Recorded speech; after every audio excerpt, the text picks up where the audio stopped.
इतिहास विभाग, उच्च अध्ययन शिक्षा संस्थान, मानित विश्वविद्यालय, गांधी विद्या मंदिर सरदार शहर एवं शिक्षा संस्कृति उत्थान न्यास प्रांत जयपुर के संयुक्त तत्वाधान में कोरोना समाधान भारतीय चिकित्सा पद्धति विषय पर आभासी माध्यम से एक दिवसीय राष्ट्रीय सेमिनार का हुआ आयोजन। शुभारंभ में सुनील एवं जितेंद्र सैनी के द्वारा संगीत में सरस्वती वंदना की प्रस्तुति। अधिष्ठाता डॉक्टर अविनाश पारिक ने अतिथियों का दिया परिचय एवं किया स्वागत। शिक्षा संस्कृति उत्थान न्यास के क्षेत्रीय संरक्षक डॉक्टर दुर्गा प्रसाद अग्रवाल ने न्यास के विविध विषयों एवं कार्यों को बताते हुए कोरोना संक्रमण को रोकने में आयुर्वेद चिकित्सा पद्धति की भूमिका को बताया महत्वपूर्ण। वेबिनार के प्रथम तकनीकी सत्र में मुख्य अतिथि श्री कृष्णा आयुष विश्वविद्यालय के कुलपति प्रोफेसर बलदेव कुमार ने अपने उद्बोधन में वैदिक काल के शास्त्रों में आयुर्वेद को प्राचीन चिकित्सा पद्धति बताते हुए हर परिस्थिति एवं महामारी के काल में बताया प्रासंगिक। कोरोना काल में घरेलू चिकित्सा उपायों के द्वारा आज भी मानव रह सकता है स्वस्थ। आयुर्वेद के माध्यम से आज भी कोरोना रोगियों का हो रहा है सफल इलाज। वेबिनार के द्वितीय सत्र में विशिष्ट अतिथि गांधी विद्या मंदिर के अध्यक्ष हिमांशु दुग्गड़ ने अपने उद्बोधन में आयुर्वेद को भारतीय चिकित्सा पद्धति को बताया जनक। कहा, जब एलोपैथी में रोगी का इलाज नहीं होता तब वह आता है। आइए इस वेबिनार में विद्वानों द्वारा प्रस्तुत किए गए विचारों को सुने और उनसे लाभान्वित हुए। परम पूज्य प्रातः स्मरणीय स्वामी श्री रामचंद्र जी महाराज की मूर्धन्य उपस्थिति को नमन करते हुए एक दिवसीय राष्ट्रीय वेबिनार में आप सभी का इतिहास विभाग, उच्च अध्ययन शिक्षा संस्थान, मानित विश्वविद्यालय एवं शिक्षा संस्कृति उत्थान न्यास की तरफ से आप सभी विद्वज्जनों का हार्दिक स्वागत एवं आभार व्यक्त करता हूं। वर्तमान में कोविड-19 के कारण अधिकांश व्यक्ति संक्रमण एवं मानसिक रूप से पीड़ित है। आज की राष्ट्रीय वेबिनार का विषय कोरोना समाधान भारतीय चिकित्सा पद्धति पर विविध सत्रों में आयुर्वेद चिकित्सा पद्धति के माध्यम से हम विद्वान अतिथि वक्ताओं की प्रखर वाणी एवं अनुभवों के द्वारा जानेंगे कि किस प्रकार हम अपने आप को आयुर्वेद के द्वारा सुरक्षित रख सकते हैं। आज के कार्यक्रम की अध्यक्षता शिक्षा संस्कृति उत्थान न्यास के क्षेत्रीय संरक्षक एवं स्वायत्त शिक्षा के राष्ट्रीय संयोजक, पूर्व विद्यार्थी परिषद के कार्यकर्ता और माननीय प्रोफेसर दुर्गा प्रसाद जी अग्रवाल कर रहे हैं। मुख्य अतिथि श्री कृष्णा आयुष विश्वविद्यालय कुरुक्षेत्र के माननीय कुलपति शिक्षाविद प्रोफेसर बलदेव कुमार जी हैं। आप जिस विश्वविद्यालय के कुलपति हैं, आपको जानकर आश्चर्य होगा कि आप गोल्ड मेडलिस्ट रहे हैं और पुरातन विद्यार्थी भी उसी यूनिवर्सिटी के रहे हैं और आज उसी यूनिवर्सिटी में आप कुलपति के पद को सुशोभित कर रहे हैं। से ही शरीर से स्वस्थ हो या ये जो समाज है ये मिलजुल कर आने वाली जो देश संसार की चुनौतियां है, इन चुनौतियों का सामना करे। पहले जिस प्रकार दुनिया का मार्गदर्शन किया था वैसा दुनिया का मार्गदर्शन कर सके, इस भावनाओं के साथ में यह शिक्षा संस्कृति उत्थान न्यास यह खड़ा हुआ। और इन सब में देश के जितने विश्वविद्यालय हैं, देश के जितने ये शिक्षण संस्थान हैं जो सकारात्मक भूमिकाओं के साथ काम कर रहे हैं, समाज के लिए चिंतन करते हैं, उन सबको जोड़ते हुए उनके सहयोग से हम 16 विषयों को लेकर ये काम करते हैं। उन 16 विषयों की अभी मैं चर्चा नहीं करूंगा वहां पर। ये जो उसमें से जो कुछ विषय अभी बताया गया, जैसे शिक्षा में यदि परिवर्तन होना है वहाँ शिक्षा स्वायत्त होनी चाहिए। शिक्षा में परिवर्तन तब होगा जब शिक्षा मातृभाषा में, स्थानीय भाषाओं में देंगे। शिक्षा में परिवर्तन तब होगा जब समाज के लोगों का स्वाभिमान हम जगाएंगे। वहाँ यह हम किस लिए खड़े हो रहे हैं, हम यह देश और समाज के लिए ये खड़े होने वाले हैं, केवल स्वार्थ के लिए नहीं। ये सब जगाने के लिए इन विषयों पर हम लोग सब काम कर रहे हैं। पूरा जीवन जो है व्यक्ति का वो कैसा है, उसका पूरा जीवन समाज उपयोगी है या नहीं है, उसका पूरा जीवन अपने लिए सुखकारी है कि नहीं है।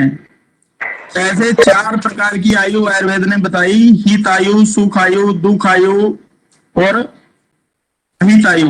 हित, अहित, सुख और दुख, ऐसे 4 प्रकार की आयु बताई।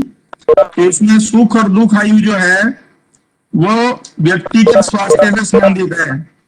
सुख बोलते हैं अनुकूल वेदनीयम सुखम और प्रतिकूल वेदनीयम दुखम। तो जब भी व्यक्ति को शारीरिक या मानसिक रूप से कोई चीज स्वयं के लिए अच्छी ना लगे तो वो दुख है। और जब स्वयं के लिए कोई चीज अच्छी लगती है, इंद्रियों को तृप्ति होती है, इंद्रियों के लिए वो अच्छा लगता है सेवन करना किसी चीज का, तो वो उसके लिए सुखकारी ऐसा उसको लगता है। तो सुख और दुख आयु, ऐसे ही हित अहित आयु का मतलब है कि व्यक्ति समाज के प्रति कितना दायित्व बोध अपना महसूस करता है, बड़ों का आदर सम्मान करता है, गुरुजनों की उनकी बात की उनकी आज्ञा का पालन करता है, उनकी पूजा करता है, उनको जो गरीब है उसको दान करता है।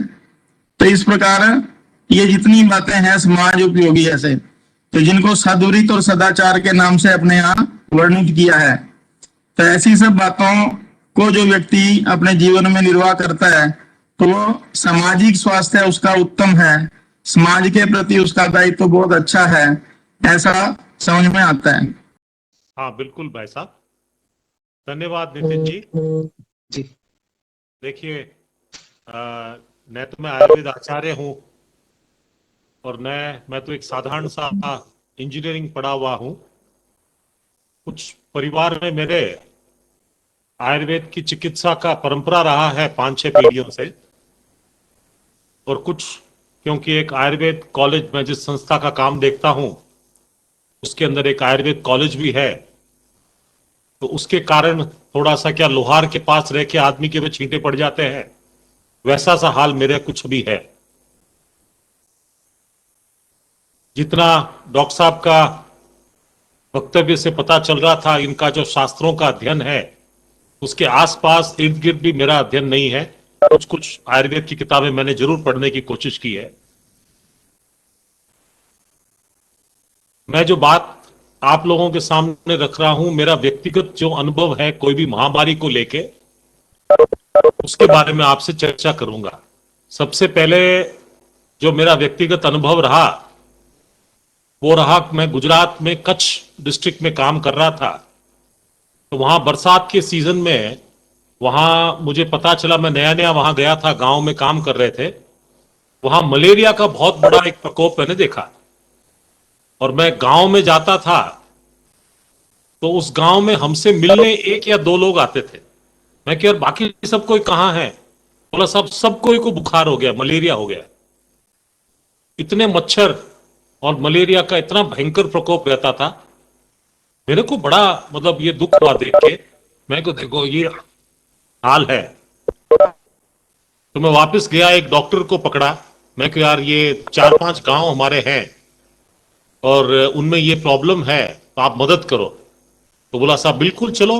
तो मैं गाड़ी में उनको बिठाया अगले दिन और उनको दवाई की दुकान में लेके गया और उन्होंने खूब सारी दवाइयां खरीदी और गांव में गए और वहां उन्होंने सबको वो मलेरिया की एक पेशेंट आया, उनको देखा और उन्होंने उनको दवाइयां दी।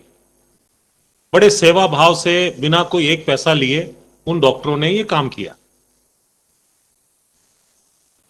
ठीक है, एक नॉर्मल कोर्स के अंदर मलेरिया आया भी और ये चला भी गया, पर मैंने उसका गांव के स्वास्थ्य के ऊपर उन दवाओं का बहुत नेगेटिव असर भी देखा। मैं देखा यार ये क्यों नहीं इसको बचाया जा सके। फिर मैंने कई डॉक्टरों से पूछा, मैं कि मलेरिया को रोकने का क्या तरीका है? तो बोला साहब हमारे पास तो कोई तरीका नहीं है। मैं को आमतौर पे आपके कौन सी बीमारी का रोकने का तरीका क्या है? तो सबने एक नाम दिया, एक शब्द दिया, वैक्सीनेशन। बोला जिन जिन दवाओं का वैक्सीन बन गया है दुनिया में, उन दवाइयों को वैक्सीन हम लोग लगा देते हैं, उसके माध्यम से रुक जाता है। मेरे को क्यूरियोसिटी हुई, मैंने कहा ये वैक्सीन क्या है, इसके बारे में थोड़ा पढ़ा तो ये पता चला कि वैक्सीन शरीर में कुछ ऐसा प्रभाव करती है लेने के बाद कि आपके शरीर में उस रोग के प्रति एक इम्यूनिटी बन जाती है और वो एक लंबे समय तक चलती है। ये एक अचंबा लगा तो अगर एक रोग के लिए हो सकती है तो ये तो सब रोग के लिए कर देना चाहिए।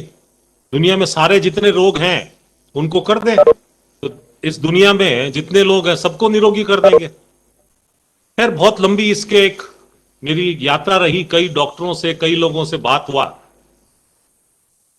पर निष्कर्ष ये निकला कि इसमें बहुत सारे प्रॉब्लम है और ऐसा कोई तरीका नहीं है कि सारे रोगों के लिए हर व्यक्ति को रोका जा सके। वहां से जाके मेरे मन में एलोपैथी के प्रति थोड़ा मन में संदेह पैदा हो गया। मैं को ये क्या है।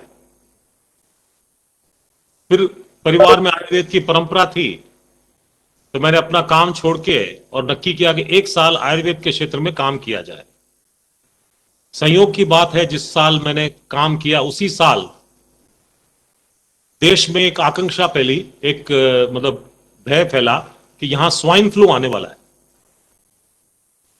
बड़ा सबको टेंशन हुआ और उस वक्त ऐसा लगा कि ये दुनिया में फैल जाएगा और दुनिया में सब कोई को खत्म हो जाएंगे।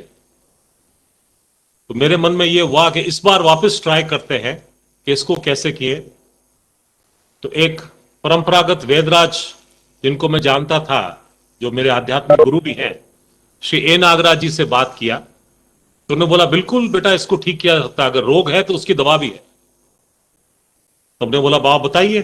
तो बोला तुम लोग मेरे पास आ जाओ, हम आपको दवाई सिखा देंगे। हम 4 मित्रों का एक ग्रुप था, तो हम में से 4 मित्रों में से अलग अलग ने अलग अलग काम बांटा। तो एक मित्र उनके पास गया, उन्होंने एक वत्सनाभ का योग हमको दिया।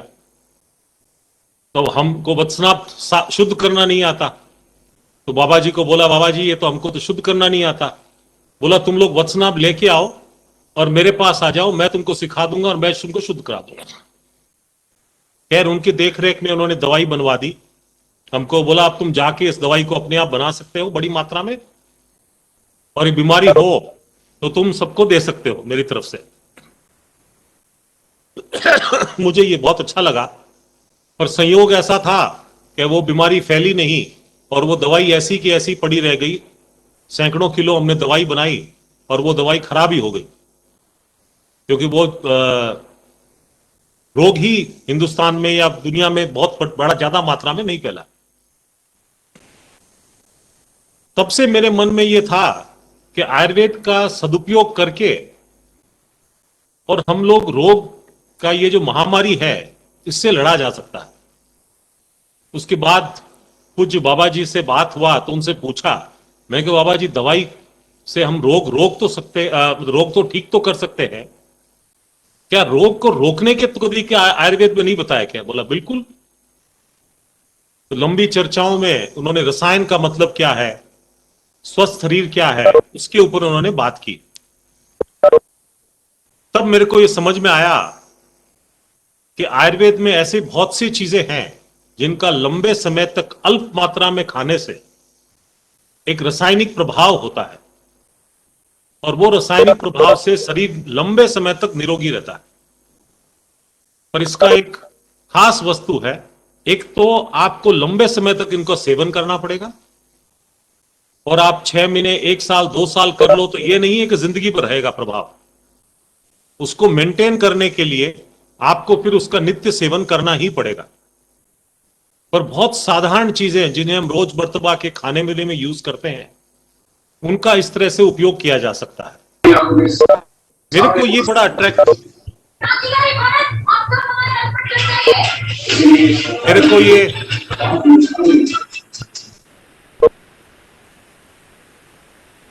मेरे को ये बात बहुत अट्रैक्टिव लगी, और पहली बार ऐसा लगा कि कोई चिकित्सा पद्धति में ऐसा सिद्धांत है जो इस पृथ्वी के हर मानव को निरोगी बना सकता है। एलोपैथी में तो मेरे को यह क्लियर हो गया कि रोगी को ठीक करने की उनके पास कुछ कुछ दवाइयां हैं, या रोग के लक्षणों को ठीक करने का उनके पास कुछ दवाइयां हैं, पर निरोगी करने का उनके पास कोई जुगाड़ ही नहीं। और उसका मुख्य कारण यह है कि निरोगी मानव क्या है, इसका कोई परिभाषा ही एलोपैथी के सिद्धांत में नहीं है।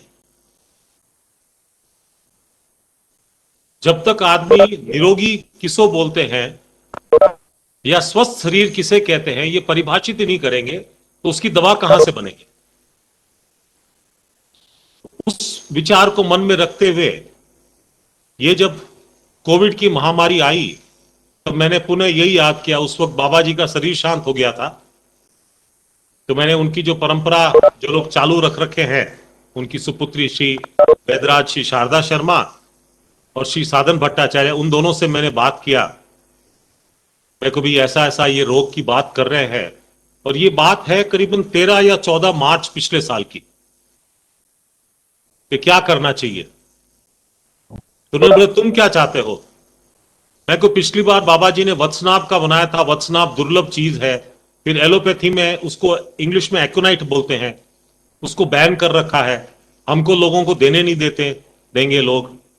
ये महामारी तो बहुत ज्यादा फैली भी होगी, और अगर एक बार इसका प्रचार कर दिया कि मान लो इस तरह का कोई भी एक वनस्पति को लेके, तो पता चला कि वो वनस्पति की ब्लैक मार्केटिंग चालू हो जाएगी, उसके जंगल साफ हो जाएंगे उस वनस्पति के लिए। तो बोला क्या चाह, मैं को ऐसी चीज हो जिसकी इतना प्रोडक्शन हो सके कि 700 करोड़ लोगों को इस पृथ्वी पे है उनको खिलाया जा सके, और उनमें कोई भी इंग्रेडिएंट जंगल से नहीं आया हुआ हो, खेतों से आया हुआ हो, और सारे के सारे इंग्रेडिएंट ऐसे हो कि जो घर के अंदर रोज मर्तबा हर व्यक्ति उपयोग करता हो, ताकि उनको खाने में किसी को भय नहीं लगे, और हम किसी को दें तो किसी को यह नहीं लगे कि भाई ये हमको क्या दे दिया, ये विचित्र क्या चीज है। सबको ही उन सारे इंग्रेडिएंट्स को पहचानने चाहिए। और खास बात यह है कि इन सारे इंग्रेडिएंट्स की उत्पादन पृथ्वी पे इतना ज्यादा हो कि इसकी जल्दी से शॉर्टेज क्रिएट करना पॉसिबल नहीं है। तो उन्होंने तुरंत मुझे कहा ये सर्ज और हर के बारे में। अब सर्ज और हर, क्योंकि मैं भी इस परंपरा से ये नुस्खा पहले लिया हुआ था, और मैंने उसको खूब अपने ऊपर और अपने जान पहचान के बहुत सारे लोगों में इसका खूब उपयोग किया था। तो मैंने बोला कि भाई इसका उपयोग करें, बोला बिल्कुल। तो मैं कहूं कि ये रोग को ठीक करने के लिए तो इसका उपयोग है, रोग नहीं हो उसके लिए क्या करेंगे। तो उन्होंने बोला अल्प मात्रा में इसी चीज का सेवन करें और रोज करें। मैं कहूं ये तो बहुत बढ़िया बात है। तो मैंने तुरंत बाजार में लोगों को भेजा कि आज का आज जितना सरदार शहर के बाजार में इसके इंग्रेडिएंट 10 चीज मिल रही हैं, वो खरीद के ले आइए। हमारे आयुर्वेद कॉलेज के रसशास्त्र जो वैद्य लोग थे उनको बोला, और ये काढ़ा, ये चूर्ण तैयार किया गया। और अगले दिन हमने सारे के सारे लोगों ने छुट्टी ली, और 400 लोग या तो काढ़ा बनाने में या घर घर जा जाके सरदार शहर में ये काढ़ा पिलाना चालू कर दिया सेवा के रूप में। बोला जितने लोग अपने को मिलते हैं सबको ये काढ़ा पिला दो। ये करते गए। फिर कुछ लगभग 1 हफ्ता ये कार्यक्रम चला, और 1 हफ्ता के अंदर अचानक सरकार ने लॉकडाउन अनाउंस कर दिया। अब लॉकडाउन अनाउंस कर दिया तो अब हम घर घर जा नहीं सकते, कहीं जाएं कैसे। तो वो कार्यक्रम वहीं रुक गया। उसके बाद ये हुआ कि भाई अब हम क्या करें। तो वो जो उस वक्त समस्याएं थी कि लोग आ रहे हैं उनके लिए खाना चाहिए, बाहर से लोग आ रहे हैं उनको क्वारंटाइन चाहिए, तो हमने हमारे स्कूल कॉलेज हॉस्टल सारी बिल्डिंगें जितनी थी सब बिल्डिंगों को साफ सूफ करवा के, क्यों बच्चे सब चले गए थे, तो हमने हजारों लोगों को क्वारंटाइन कर दिया जो भी बाहर से आ रहे थे। सरकार बोलती थी, और हमारे यहां एक मेस था उसमें खाना बना के हम उनको खाना खिला देते थे, और साथ साथ में इन सब लोगों को हमने ये काढ़ा पिलाना चालू रखा। इसका उसी वक्त हमको अचानक एक बार फोन आया कि शहर में कुछ लोग हैं, 8-9 लोग जो कोरोना पॉजिटिव पाए गए हैं, और उनके लिए एक हॉस्पिटल बनाना है। तो हमने हमारे आयुर्वेद के हॉस्पिटल को तुरंत खाली करके और उसमें एक आइसोलेटेड जोन बना के और उन लोगों को वहां भर्ती किया। भय का इतना माहौल था कि कोई डॉक्टर भी उनके अंदर जाने में बड़ा कतराता था। कोई पीपी किट नहीं, हम लोग एक कपड़ा लेके मास्क के तौर पे पहन रखे थे, उस वक्त कोई मास्क कहीं अवेलेबल नहीं था। हमने नक्की किया कि यार इस तरह डरने से तो नहीं होगा। हमारे जो प्रिंसिपल हैं आयुर्वेद कॉलेज के डॉक्टर रविंद्र, उन्होंने बोला साहब इस तरह से जो डरने से हम रोगी को कभी ठीक ही नहीं कर पाएंगे। तो बोला सर हम लोग इनके साथ काम करते हैं, इन पेशेंट्स के साथ। इन्होंने बड़ी हिम्मत दिखाई और उनकी टीम ने हिम्मत दिखाई, और उन्होंने बोला हम इनको मरीजों को इलाज करेंगे, और इन्होंने आयुर्वेदिक दवाइयों से इनका इलाज चालू किया। इनका जब हम केस हिस्ट्री बना रहे थे तो उनके साथ साथ इन्होंने कांटेक्ट हिस्ट्री ट्रेस करके लगभग 110 लोगों को और हमारे यहां क्वारंटाइन कर दिया सरकार ने। तो इन सब लोगों का केस पेपर बना रहे थे, तो वो 110 लोग के 10 लोगों ने हमको बोला कि साहब हमने तो आपका काढ़ा पिया है। मैंने कहा कि आपका आपने काढ़ा, बोला आप आए थे हमारे घर पे। ये लोग तो बाद में आए, ये 7-8 लोग। और ये लोग तो मैं को ये लोग कितने दिन रहे, तो कोई बोला हमारे यहाँ 2 दिन रहे, कोई बोला 3 दिन रहे, कोई दिन 4 दिन रहे ये लोग। और उसके बाद ये डिटेक्ट हुए कि इनके यहाँ कोरोना था। कि यार ये तो एक गजब बात है। तो इसका डिटेल में सर्वे किया और सरकार ने 110 के 10 लोगों का कोरोना टेस्ट किया, तो 110 के 110 लोग नेगेटिव निकले। ये जो परिणाम आया, इसको देख के हमको एक आशा की किरण जगी कि यार शायद हमारे पास जो चीज हमारे हाथ में आई भी है वो बहुत असरकारक है। तो मैंने तुरंत निर्णय लिया, सरकार से परमिशन लेके लॉकडाउन में और ऑर्डर देके लॉकडाउन के अंदर ही एक प्लांट सेटअप किया गया, ये बड़े पैमाने में इस काढ़े को बनाना और देश भर में बांटना। उस वक्त भय का इतना माहौल था, लोगों को थोड़ा बहुत पता चल गया और दिन भर हमारे पास फोन आते थे, हमको काढ़ा चाहिए, हमको काढ़ा चाहिए, हमको काढ़ा चाहिए। तो हमने हजारों लोगों को एक काढ़ा घर पे बनाना सिखाया और बोला कि भाई आप लोग अपने बनाओ, हमारी एक ही शर्त है कि आप लोग अकेले मत पीना, अपने परिवार को खाली मत पिलाना। 10, 20, 25, 50 परिवार जो भी आसपास में है सबको साथ में पिलाना। और दुनिया भर में हम लोग ऑनलाइन इसके सेशंस कर करके लोगों को ये सिखाया। अब धीरे धीरे हम लोग के यहाँ ये हुआ कि सरकार ने बोला कि साहब अब को हॉस्पिटल्स भर गए हैं, तो आप एक कोविड का केयर सेंटर बना सकते हो क्या? मैं कहा बना देंगे, हमारा तो काम है सेवा करना। तो सरकार के साथ मिलकर हमने एक कोविड केयर सेंटर बनाया। अब उस कोविड केयर सेंटर में कुल मिला के 1500 लोग जो कंफर्म पॉजिटिव थे वो आए। अब सरकारी डॉक्टर जो है वो उनका जो नॉर्मल जो ट्रीटमेंट था, भाई एक बुखार के लिए एक पैरासीटामोल या डोलो वो देते थे, विटामिन सी जिंक के टैबलेट और एक ब्रॉड स्पेक्ट्रम एंटीबायोटिक देते थे। बस मोटा मोट उस वक्त दवाइयां इतनी थी। अब तो शायद कुछ दवाइयों की मात्रा भी बढ़ा दी है, अलग अलग तरह की दवाइयां और आ गई हैं। उस वक्त इतनी ही दवाइयां लगभग सरकार दे रही थी। तो मैंने डॉक्टरों से बात किया, महाराज इसमें दवाई, बोला साहब दवाई कुछ है ही नहीं। मैं कहा ये तो लक्षणों की दवाई है। बोला हाँ हमारे पास इसके अलावा। तो मैं कहा हम लोग दें? बोला जरूर दो। तो मैंने बात किया, हम लोगों ने 4 दवाइयां का एक निर्धारित किया। सबसे पहले 7 ग्राम रोज ये सर्ज और हर चूर्ण का काढ़ा बना के दिन भर में इसको, जैसे जो डॉक्टर साहब ने कहा, बलदेव साहब कुमार सर नाम, कभी उसका पानी बना दिया 1.5-2 लीटर में और इनको रोगियों को रोज पिलाते थे दिन भर। बोला पानी की जगह आप इसको पीजिए, ये सर्ज और हर चूर्ण का। दूसरा, हमने शुभ्रा भस्म का कैप्सूल बनाया। शुभ्रा भस्म का दूसरा नाम जो आयुर्वेद में उसका संस्कृत नाम शुभ्रा है, दूसरा नाम इसका स्फटिक है या स्फटिका बोलते हैं। देसी भाषा में इसको बोलते हैं फिटकड़ी का फूलिया। ये फिटकड़ी जो होती है एलम, उसके भस्म बनती है।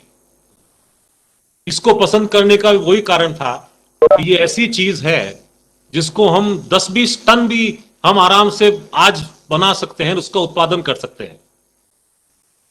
इसके बारे में, इसका डोज के बारे में कई लोगों से बात की और उनसे पूछा, तो प्राय वेदराजों ने इसका 100 mg, 200 mg, 250 mg का डोज बताया। फिर मैंने परंपरा के कई वेदों से बात किया और खासकर बाबा जी के, उन्होंने बोला भैया ये जो डोज बता रहे हैं इसमें रोग का बलाबल जो है इनको समझ में नहीं आया। मैं क्यों मतलब? बोला देखिए आयुर्वेद में जो सिद्धांत होता है कि 3 चीजें देखी जाती है, रोग का बलाबल, रोगी का बलाबल और दवा का बलाबल। तो चिकित्सा का मूल सिद्धांत यही है कि जो रोग का बलाबल है उससे अधिक बलाबल का जो दवाई दी जाती है, और रोगी का जो बलाबल है उससे कम बलाबल की दवा दी जाती है। क्योंकि अगर ज्यादा तेज देंगे तो इतना रिएक्शन कर देगा कि रोगी खत्म हो जाएगा या रोगी को नुकसान हो जाएगा। और रोग का बलाबल से ज्यादा तेज बलाबल की दवाई नहीं देंगे तो रोग को मारेगी कैसे वो। तो मैंने भी और कई जो परंपराएं हैं उनमें हमारी परिवार की परंपरा जहां पे भी इसका बहुत उपयोग होता था, उन लोगों से बात की कि इमरजेंसी या जो बहुत स्ट्रांग इन्फेक्शन के अंदर, तो उन्होंने बोला, और हमारे प्रिंसिपल साहब ने बोला, साहब वो सर्जन है आयुर्वेदिक, तो उन्होंने बोला साहब फाइल्स फिशुला में मैं तो खुद इसको 1.5-2 ग्राम तक, 1-1.5 ग्राम 2 ग्राम तक मैं इसको ऊपर ऊपर में लोगों को दिया है ये, और इसके बहुत अच्छे परिणाम है, इसका कोई साइड इफेक्ट नहीं है। लोगों के जिन्होंने उपयोग नहीं किया है वो बेमतलब घबराते हैं। तो इसका फिर हमने डोज बनाया कि 500 मिलीग्राम के 3 कैप्सूल, एक एक कैप्सूल दिन में 3 बार हम लोगों को दिए।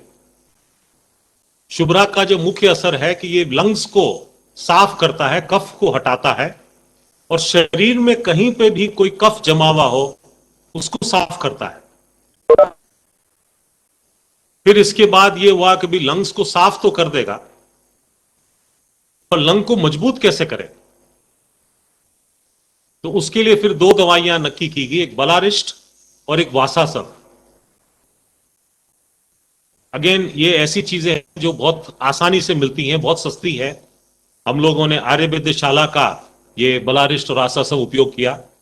दोनों बोतलें लगभग 100 रुपये की एक बोतल मिलती है उनकी, और हम लोगों ने 4-4 चम्मच सुबह और 4 चम्मच शाम को हम दोनों सब पेशेंट्स को ये देने लगे गर्म पानी के साथ।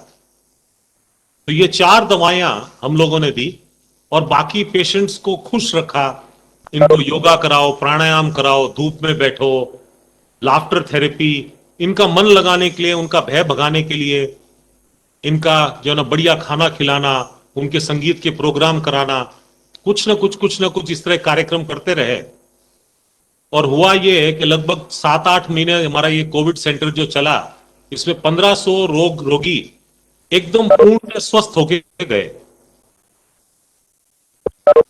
बहुत लंबे समय तक हमारे यहां से जो रोगी स्वस्थ होके गए, हमने उन लोगों का फॉलोअप रखा, फोन कर करके उनको पूछते रहे कि भी आपके स्वस्थ होने के बाद में भी आपको कोई तकलीफ तो नहीं हुई।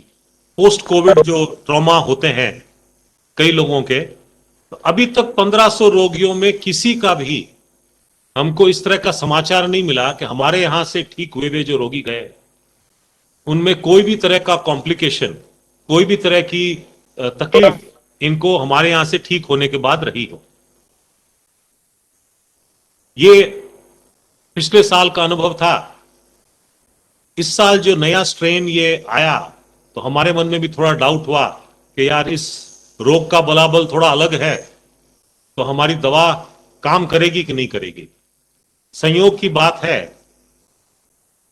कि भी हम लोग कुछ मरीज जो हमारे जान पहचान के थे पुराने, उनके परिवार में कई लोग बीमार हुए और उनका फोन आया और उन्होंने बोला हमको तो एलोपैथिक दवाई लेनी ही नहीं है, हम तो आपकी दवाई लेंगे। मैं क्यों यार, आप लोग इतने दूर बैठे हो, मेरे जो वैद्यराज आपको फोन पे ही दवाई बता सकेंगे, और आप कह रहे हो कि आपका पूरा परिवार ग्रस्त हो गया है इस बीमारी से, ये स्ट्रेन नया है।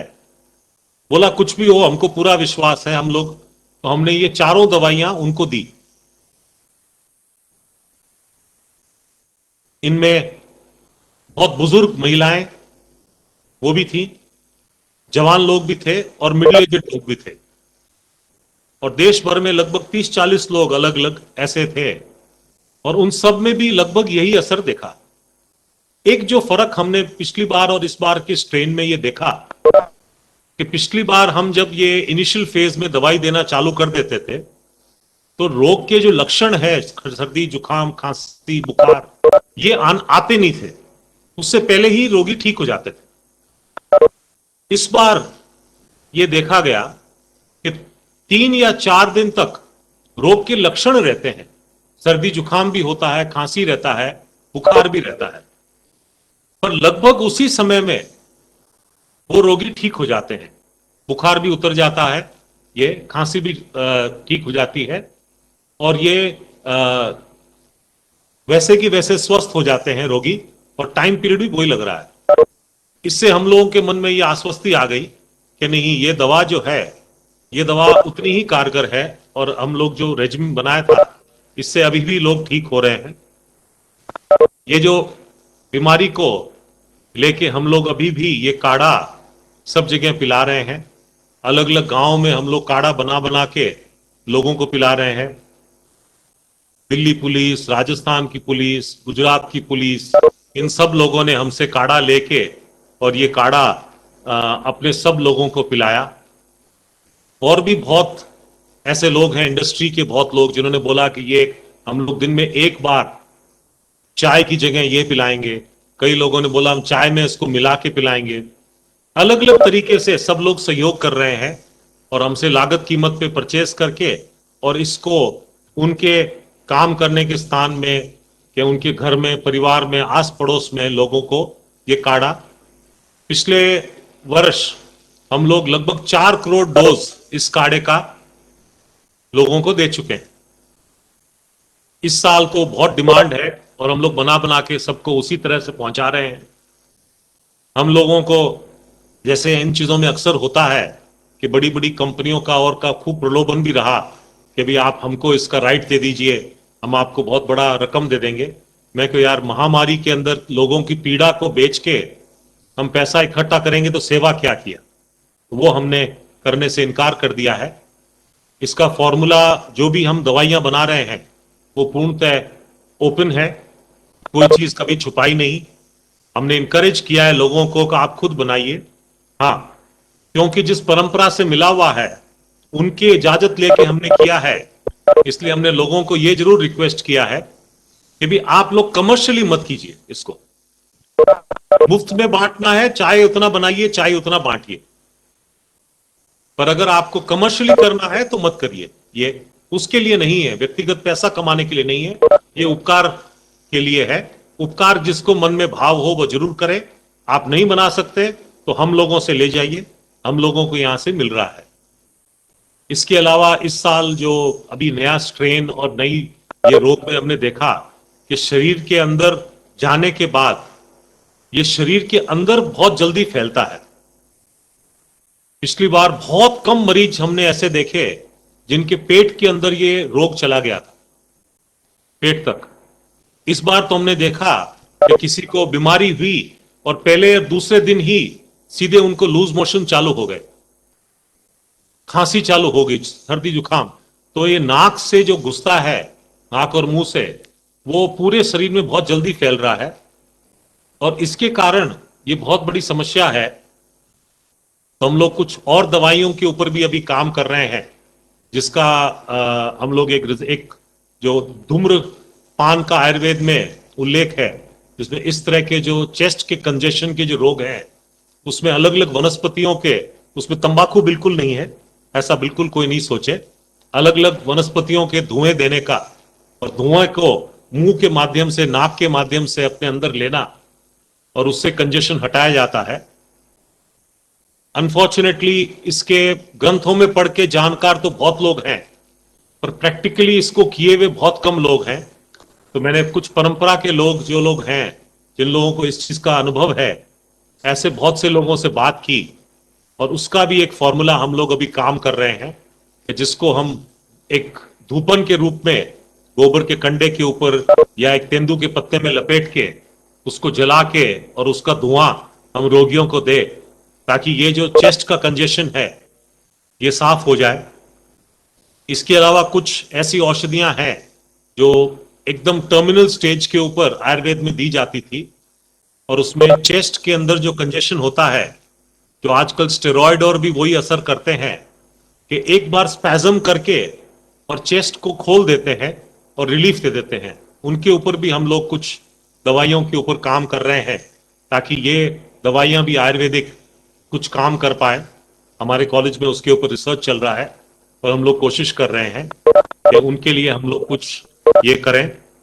इसमें हमारे ISC यूनिवर्सिटी के जो वाइस चांसलर है, इन्होंने भी एक जो कीड़ा जड़ी नाम की एक औषधि है जो आजकल बहुत पॉपुलर है, जिसमें इसका हमने अच्छा रिजल्ट पाया है, उसके ऊपर उन्होंने खूब काम किया है और हम लोग उसके ऊपर भी अभी काम कर रहे हैं। ये क्षेत्र में एक जो बात बहुत बड़ी समस्या है कि एलोपैथी में लंग्स को मजबूत करने की कोई दवाई नहीं है। एंटीबायोटिक देते हैं, लंग्स को स्पैज्म खोल देते हैं, स्टेरॉयड दे सकते हैं, इस तरह की दवाइयां उनके हैं। पर लंग को मजबूत करना या कोई भी अंग को मजबूत करना, लिवर खराब हो गया तो लिवर को बल देने की उनके पास कोई दवाई नहीं है। इस तरह की दवाइयां सिर्फ आयुर्वेद में है। मुझे लगता है कि इस देश के अंदर दो बातें हैं। एक तो लोगों को विश्वास करना चाहिए आयुर्वेद के ऊपर, जो पहली समस्या है कि लोगों को विश्वास नहीं है।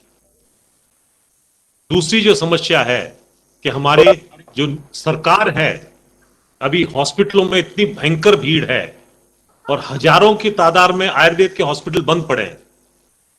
और मैं देख रहा हूं सरकार के आयुर्वेद के जो वैद्य हैं, ये सरकारी नौकरी में लगे हुए, वो लोग सर्वे का काम कर रहे हैं। अरे मेरे को ये क्वालिफाइड फिजिशियन है, इतनी ज्यादा बड़ी किल्लत है, इन लोगों को तो फिजिशियन के रूप में काम कर रहा है। पर कुछ ऐसी परिस्थिति हो रखी है देश में कि इन लोगों को फिजिशियन की तरह काम करने से कई बाधाएं हैं। मुझे लगता है कि इनको अलाउ करना चाहिए कि भी आप ट्रीट करो, और रोगियों को ये एक स्वतंत्रता देनी चाहिए कि आपको जहां चाहिए वहां आप लोग जाइए, जिससे चाहिए आप लोग अपनी चिकित्सा कराइए। ये जब होगा तो मुझे लगता है, और खास करके जो कम लक्षण वाले, देखिए 5% लोग ही ऑक्सीजन पे जा रहे हैं, 95% तो कुछ ना कुछ दवा ले ला के और ठीक हो रहे हैं। ये जो 95% में जो बिगड़ जा रहे हैं, वही लोग तो जो ना लोड बना रहे हैं हॉस्पिटलों में। तो अगर हम लोग 95% की चिकित्सा ठीक ठाक कर दिए, उसमें आयुर्वेद को कम से कम इन्वॉल्व कर दिए, मेरे का तो ये पूरा विश्वास है कि उन बाकी 5% को भी हम लोग ठीक कर सकते हैं आयुर्वेद से। और मौका मिलने की बात है, ट्रायल करने की बात है।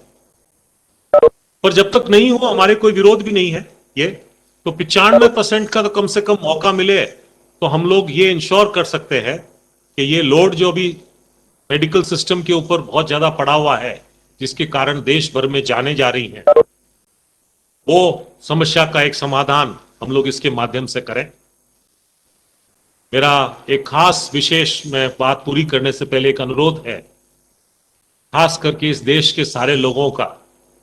देखिए, इतनी बड़ी तिजोरियां अपने घर में मत बनाइए कि महामारी के समय में जब इतनी समस्या है, उस वक्त किसी की पीड़ा को देख के और धन संग्रह करके अपने घर में तिजोरियां भरेंगे। ये धन कोई काम का नहीं है। हमको किसी को पता नहीं है हमारे परिवार का हमारा कौन व्यक्ति कब इसके चपेट में आए। दूसरा, ये स्वीकार करें कि सर्वशुभ में स्वशुभ समाया हुआ है। मैंने कई केसेस, कई लोगों के फोन आए, बोला साहब हमने अपने परिवार वालों के लिए एक एक सिलेंडर जो है ना बचा के रखा हुआ है घर में। मैं कहा तुमको तो कोई प्रॉब्लम ही नहीं है भैया, क्यों भर रखा है? बोला नहीं, इमरजेंसी होगी तो। इस तरह के हजारों हजारों हजारों लोगों ने देश भर में ये कर रखा है और उसी के कारण ये शॉर्टेज पैदा हुई। इसी तरह की ये होर्डिंग जो स्टेरॉइड्स की और ये एक रेमडेसिविर जो दवाई है, कई लोगों ने अपने घर में अपने परिवार के सदस्यों के लिए, जबकि उनको कोई रोग नहीं है, कर रखा है। हमें स्वीकारना चाहिए कि सर्वशुभ में स्वशुभ समाया हुआ है, और वो अगर हम लोग समझेंगे तो हमारे देश में कोई चीज की कमी नहीं है, न सेवाओं की कमी है, न वस्तु की कमी है, और हम लोग इस समस्या से बड़े आराम से बाहर आ सकते हैं। हमारी भारतीय संस्कृति का मूल सिद्धांत है कि सर्वशुभ में स्वशुभ समाया हुआ है। उसको अगर हम लोग स्वीकार लें तो इस समस्या का समाधान एक दिन में हो जाएगा। ज्यादा समय नहीं लगेगा, एक दिन में हो जाएगा अगर सबको ये बात स्वीकार ले तो। क्योंकि अगर वो जो संसाधन सब लोगों के घर में स्टोर्ड हैं और लोग ब्लैक कर रहे हैं, वो खत्म हो जाएगा तो ये एक दिन के अंदर सारी उपलब्धता हो जाएगी और सारा प्रॉब्लम ही सॉल्व हो जाएगा। बट जब तक हम लोग इस बात को समझेंगे नहीं और ये भोग की संस्कृति में हम पड़े रहेंगे, तब तक ये समस्या से समाधान पाना बड़ा ही मुश्किल है। हम सब आशा करते हैं कि इस महामारी के प्रकोप से हम सब लोग बचे रहें, हमारे परिवार, हमारे आस पड़ोस के, हमारे गांव, हमारे शहर, हमारे क्षेत्र और इस पृथ्वी के हर व्यक्ति सेफ रहे। अभी भी ये समस्या खत्म नहीं हुई है। अगर ये सेकंड वेव जिसे बोल रहे हैं ये खत्म भी हो जाएगी, लगभग सब लोगों का ये मानना है कि ये बीमारी तो खत्म नहीं होगी। तो अगर बीमारी खत्म नहीं होगी तो मतलब थर्ड वेव आएगी। थर्ड वेव के दो संभावना है, या तो ये वायरस कमजोर पड़ जाएगा, एक संभावना है, और बहुत अल्प मात्रा में, अल्प रूप में ये बीमारी आएगी। दूसरा ये है कि ये बहुत ज्यादा इस बार जो है उससे प्रबल रूप में आएगा। जब कोई मानव की जिंदगी का और इस तरह की महामारी का कोई भी हम प्लानिंग करते हैं तो we have to plan for the worst. हमें ये मान के चलना चाहिए, हमें आशा तो ये रखनी चाहिए कि सबसे बढ़िया जो हमें चाहिए वो होगा, और हमें प्लान करते वक्त यही सोचना चाहिए कि सबसे जो खराब पॉसिबिलिटी है उसकी तैयारी करनी चाहिए। आयुर्वेद के दृष्टिकोण से मैं इतना ही कह सकता हूं कि आप लोग अपने अपने शरीर को निरोगी बनाएं। कोई एक रसायन जो बढ़िया हो इसको रोज सेवन करें 1 साल तक, और फिर इसको रोज सेवन करें उसको मेंटेन करने के लिए। बहुत साधारण चीज है, बहुत कीमती रसायन नहीं है। जैसे ये सर्ज और हर चूर्ण है, इसका हमने देखा है कि एक आदमी लगभग एक दिन में 2 रुपया खर्च करता है ये दवा लेने का। मेरे हिसाब से इस देश में ऐसा कोई आदमी नहीं है जो 2 रुपया रोज का नहीं कर सकता। इसके लिए सरकार से कोई सब्सिडी की आवश्यकता नहीं है, कोई अन्य मदद की आवश्यकता नहीं है। हम लोगों को जागृत होने की आवश्यकता है। ये अगर हम लोग कर लिए तो ये थर्ड वेव क्या और फोर्थ वेव क्या और फिफ्थ वेव क्या, इन सब से हम लोग निजात पालेंगे। नहीं तो ये हजारों बेड के हॉस्पिटल बन सकते हैं, लाखों नए डॉक्टर तैयार हो सकते हैं, सैकड़ों सैकड़ों की तादाद में ऑक्सीजन के प्लांट बन जाएंगे, पर हम आरोग्यता हमारे देश में नहीं आएगी। आप सब लोगों ने बड़े धैर्य के साथ मुझे सुना, उसके लिए बहुत बहुत धन्यवाद। जो आयोजकों ने मुझे बुलाया उसके लिए उनका बहुत बहुत धन्यवाद। आप सब लोगों को कोटि कोटि प्रणाम। हाँ बिल्कुल साहब, ये जो सर्ज और हर चूर्ण है इसमें 10 घटक हैं। इसमें ये लगभग ये सारे के सारे जो घटक हैं ये आपके सबके किचन में उपलब्ध है। इसमें सौंठ, काली मिर्च और पीपली, ये 3 चीजें हैं। इन तीनों चीजों को संयुक्त रूप में हमारे आयुर्वेद में त्रिकटु भी बोला जाता है। तो इन तीनों चीजों का 2-2 भाग इसमें लिया जाता है। इसके अलावा जो है दालचीनी, लौंग, छोटी इलायची, बड़ी इलायची, जायफल, जावित्री और तुलसी पत्र, ये 10 चीजें हैं। आप लोग ऑनलाइन जाके भी हमारी वेबसाइट पे इसका घटक का पूरा डिटेल विवरण आप देख सकते हैं। इन सब चीजों का एक एक भाग लिया जाता है। तो कुल मिला के ये 13 भाग होता है। 2-2 भाग सौंठ, काली मिर्च, पिंपल का, और बाकी जो 7 घटक हैं उनका एक एक भाग। इनको पीस के, कूट के और मिलाया जाता है। ये इसका बेसिक फॉर्मूला है। और इसकी सेवन करने की मात्रा जो है, कोई स्वस्थ व्यक्ति हो तो 1 से 1.5 ग्राम रोज वो ले सकता है। उसका काढ़ा बना के उसको शहद में डाल के ले ले, दूध में डाल के ले ले, चाय में डाल के ले ले, ऐसे ही खा ले, मुंह में डाल के चूस ले, उसमें कोई दिक्कत नहीं है। और जो रोगी है, जिसको बुखार हो गया है, जिसको वो है, तो उसको 1.5 से 2 लीटर पानी में उसको उबाल के और उसमें 7 ग्राम ये चूर्ण डाल देना चाहिए।